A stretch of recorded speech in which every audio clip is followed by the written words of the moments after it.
Hi friends, my name is Missy and today I am filming on the staircase because it is dark and gloomy here in Virginia and I'm trying to hide from my toddler who is watching Netflix. So just really quick, this video is all about how I start a sourdough starter. I'm not an expert, but I've done this about 3 or 4 times now. I had one about a decade ago and we just moved and I didn't upkeep with it and it like died, and then I did another one and we had kids.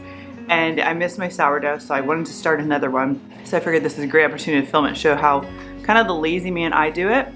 Paul found me. Come here, you want to sit up here? Yep, sit there for 2 seconds. Sorry, I made her run from my office. She's upstairs, Bubby. Mommy, I go get. Okay, so I have to make this fast because Paul has found me. But anyway, so I'm going to go ahead and show you how I make my sourdough starter pretty much the easy way. And I don't use our sourdough for really anything but pancakes, English muffins, skillet top things, pizza, flatbreads. You can make bread with it. I don't have the time. I do that every once in a blue moon. But anyway, Paul's being very distracting. So let me show you how I do this. Okay, so this is going to be over like a week-long process. And the first thing I get is my scale. It just makes it so much easier to work with.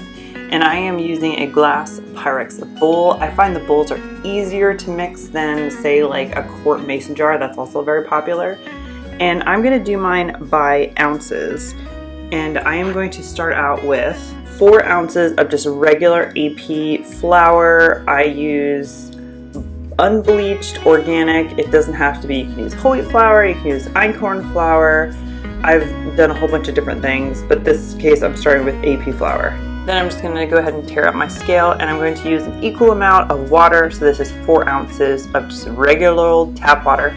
I don't use filtered or anything like that, and mine always works fine. Like I said, I do mine the easy way. You can find tons of different ways to make sourdough online, but this is just the way I do it. So roughly about 4 ounces equal weight flour to water is what I do here. And then I just take the scale away and I'm just using a fork here to mix it all up. Some people say not to use metal because it reacts with the sourdough. Again, I've never had a problem, so I just use a fork because it mixes really easy and I can clean it off with my very clean fingers to get that flour off. I will say you want to get as much flour off of your utensil as possible, especially with a dishwasher, because you don't really want all that flour going down your drain. Well, at least so I have been told. So after everything's mixed up, it looks like this, and I am just going to pop the lid on, and I leave this on my counter for about 24 hours. I'm going to come back to this the next day, and I just seal it up. I don't use cheesecloth or anything. Okay, so here is day 2, and I am not going to do anything. I don't do anything on day 2. I just let it kind of hang out, but I wanted to show you that there's still no bubbles. It looks very wet to the surface. It has a very yeasty kind of a smell, and I do not feed on the second day. So I am just going to recover this with the lid, leave it on my counter, and we're going to check on it again tomorrow.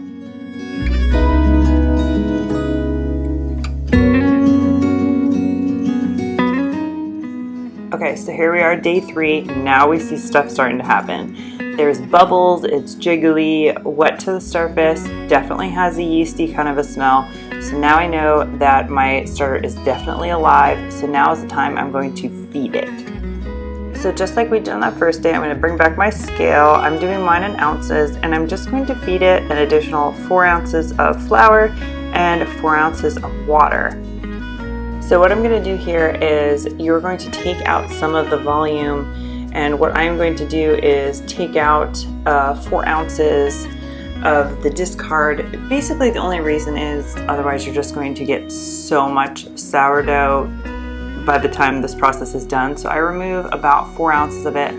You can throw it away. I don't. After a couple days, once I have enough in here, I just cook it on a cast iron skillet and make like a flatbread basically. But you can, a lot of people literally just throw this away. But as you can see on the scale, I'm getting to roughly about 4 ounces of the discard that I'm taking out. And so here I am going to add 4 ounces or about 4 ounces of AP flour, all-purpose flour. And then I'm going to add 4 ounces of just tap water is what I use. And then I'm just going to give that a really good mix with my fork. and I am going to put the lid back on, leave this on the counter at room temperature, and then check back on it again tomorrow.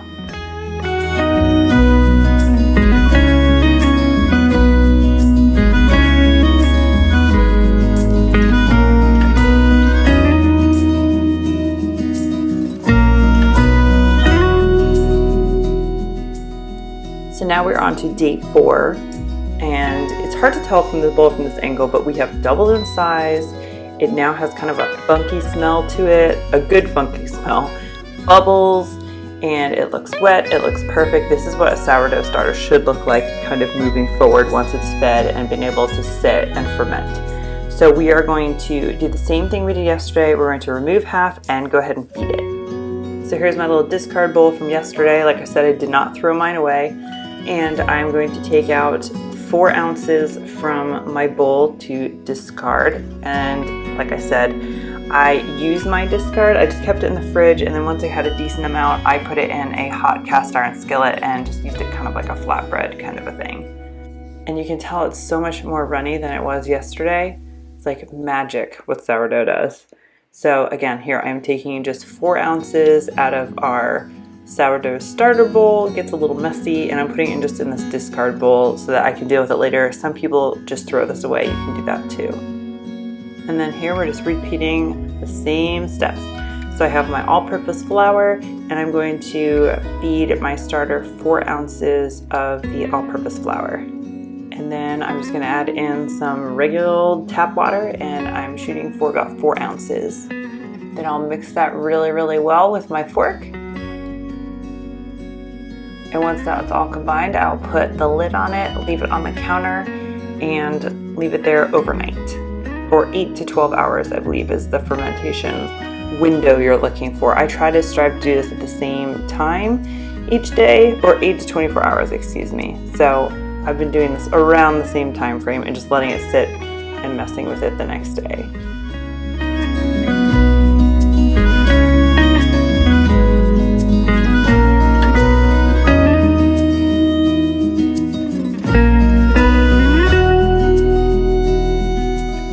So this is day 5, the morning of day 5. We fed it yesterday, and I'm gonna go ahead and use my ready to go sourdough starter to make one of my favorite staples here at the house, which is pancakes.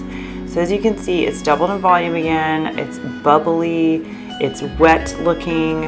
I mean, this is perfect. This is exactly what you're looking for. Lots of bubbles on the surface, which means it's active, it's fermenting, it's doing what it's supposed to be doing, and ready to go. So anytime I feed my sourdough starter, the next time I use it, I make sure to give it a stir.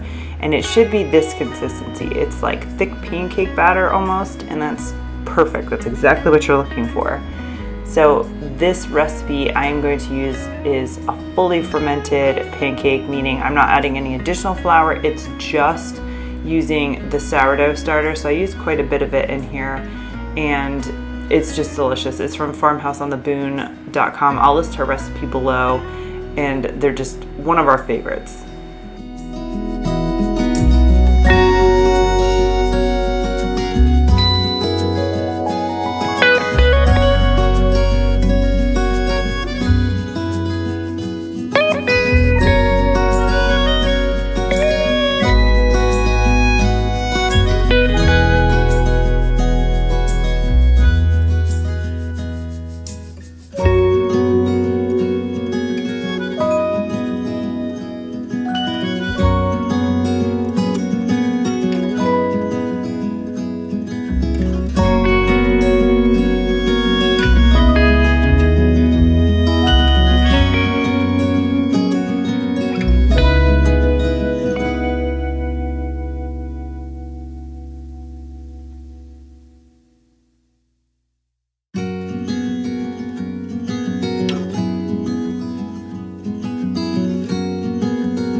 As always, thank you so much for stopping by. Give this video a thumbs up if you want to see more sourdough videos like this.